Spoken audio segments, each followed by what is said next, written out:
Jenna, this show is based on many things, but none bigger than pick integrity, take integrity.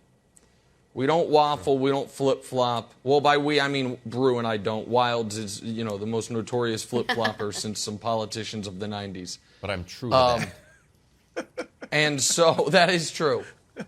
And you asked me how confident I am in Heat in 7. In order for the Heat to win in 7, by definition, they must lose 3 games. Okay. But I'm here to tell you, Jen, I'm not that confident.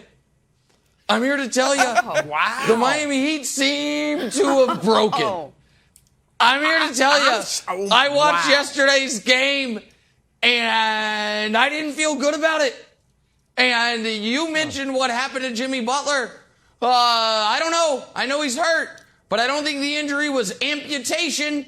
And short of amputation, I'm not certain how we can justify or explain these splits. First 13 games of the playoffs, Jimmy Butler banging down the door of club superstar. Last 3 games, Jimmy Butler being asked to take out the garbage from club superstar because he's been added to the custodial staff and nothing more. Yeah. Oh, but at least the Heat backcourt will pick him up. Let's see how they've done the last 2 games. Oh, boy. Ooh. 1 for 28. 1 for 28. Bro, that means you have made 1 fewer shot than them on 28 fewer attempts. So speaking of missed shots, I'm going to take one here, bro. You got any olive branches, my man? There we go. You got anything you want to extend me? Because this is looking rough. Heat culture cannot overcome what has happened here.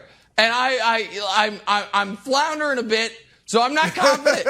And if you were to, I'm just saying, if you were to extend an olive branch, I might take it. So yeah, not great. It's not great, bro. All right, you've put me in a tough spot, Nick Wright.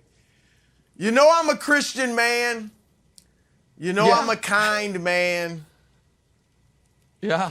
But no! I cannot do it. I'm sorry. I can't do it, Nick Wright. I cannot. Here's what I can do. Here's what I can do, though. This will probably soothe the wounds a little bit. The greatest among us are wrong on occasion. I was wrong about Brooklyn, even though you admitted earlier in the week that was probably the closest sweep in NBA history. You said your words, not mine. I was wrong about Phoenix. I mean, I had them beating everybody, right? Rucker League, NBA, Euro League, everybody they'd win, and obviously they were out.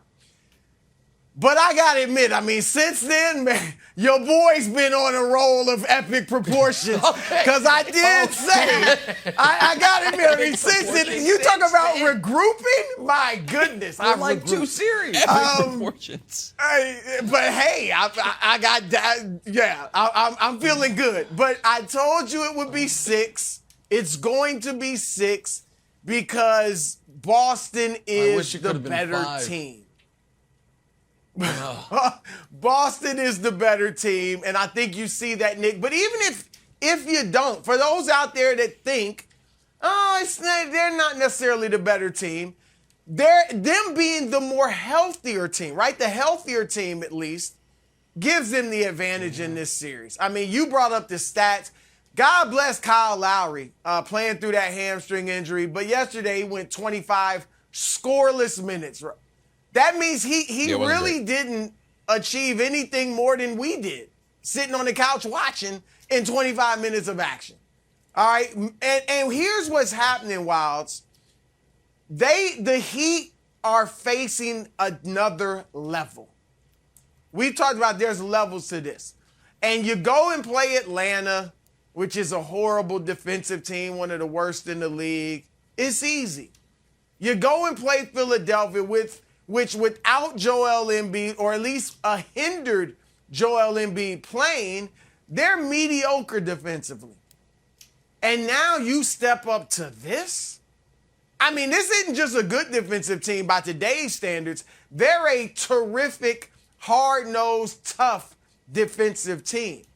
And so I think over the course of this series, Wilds, the Heat have just been worn down. And then you throw in the fact Jimmy Butler, he won't admit it to his credit, but the knees got to be bothering him. Tyler Hero's out. They just can't score. They've averaged 81 points a game in the last 2 games. They can't score. And so, yeah, it's over. I'm glad Nick, it's odd seeing a humbled Nick Wright on this show, but I got to admit, it's refreshing sometimes. I like it. Yeah. Here's Yes. the thing. Yeah. Nick, you all like it. You can play the injury card. That's the one get out of jail free card that every prediction is allowed to use. Not And when the you got fact that fake Tyler integrity. Hero's gone and Kyle Lowry has made 5 shots the entire series, and Jimmy's not himself. You could have played the injury card. So, but the Celtics are going to go to their 22nd final on Friday. They're going to win 3 in a row, and they're headed to the finals. But the larger question is this, just to stick with this series, because I do think injuries is the major issue. Nick, do you think that the schedule of the 1 day on, 1 day off, 1 day on, 1 day off is too taxing for this series and is kind of showing up and giving us really bad basketball, a bunch of blowouts, and we're seeing what is supposed to be the penultimate, championship of the East, now just being sort of a basic Squid Game. Like, if you're standing by the end of the game, that's basically a win. So I think Adam Silver should try to I don't look think it's at ideal. adding some more rest days in here.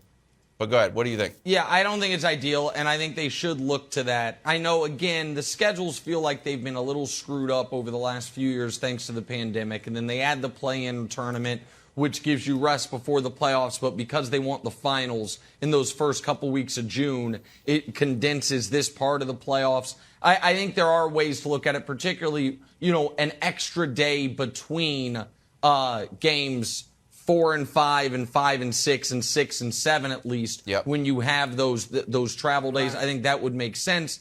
I also do think that the Heat, what they're dealing with, if they had gotten an extra 24 hours, I don't know how much it changes things. Lowry needed an extra couple weeks.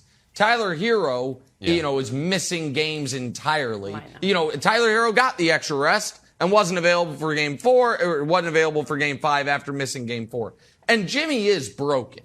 Like, those numbers are, I almost glossed through them. I'm not using it as an excuse, but I do think it is something of an explanation. I mean, Jimmy Butler going from the guy who had been arguably, I wouldn't have made this argument, but one could have made the argument as of a week ago, who had been the best player in the playoffs all around. If someone would have said Jimmy Butler, it wouldn't have been ridiculous. 9 points per game since then. 25% shooting and getting to the free throw line twice per game. He's not right. What I will say in regards to that rest factor, Brew, I know you picked Celtics in 6 all along. Wilds was with you all along. I think it's actually critically important Boston does win Friday. Not because they can't win in 7. It obviously is hard to win a road game 7. But because they had 7 against Milwaukee and the NBA Finals are starting June 2nd no matter what. I think the extra time off for them could be super useful. Tatum keeps grabbing the shoulder. We know Marcus Smart's ding. Yep. So I actually think it's really important that they close it out Friday if they're going to close it out. Thanks for watching. Subscribe here to get the latest from the show. Also, be sure to check out more of the best clips from First Things First, or go watch a few segments from our other shows on FS1.